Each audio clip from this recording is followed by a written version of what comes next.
And I just want to make sure one thing is clear, because managers, like business leaders, usually got excited about agile because the word agile, it kind of means speed, right?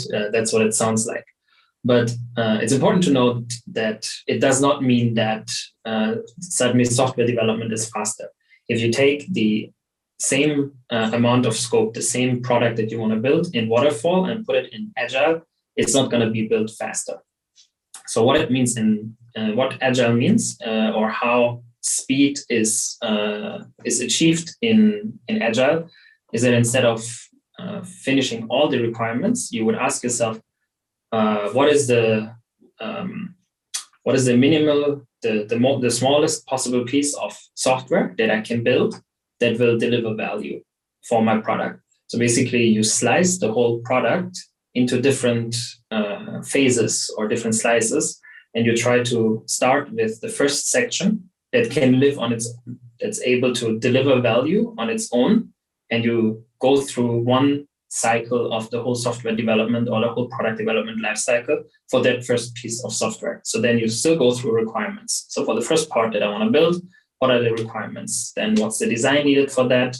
Developing it, also going through testing, and then actually launching it to the market already.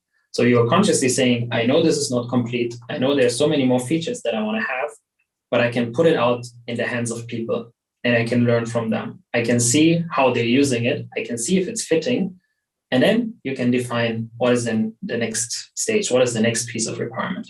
So basically the goal is to complete the cycle of ideating, building, launching, and learning as fast as possible. That's always the idea of Agile.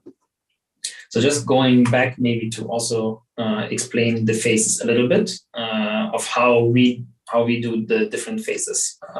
So requirements, we usually also call it discovery. So one of the key jobs of the product manager is to define what we call the problem space, so that they can, together with the team, with their stakeholders, but also the engineers, come up with the ideal solution. So the next product or feature that they want to build to deliver more value to the user.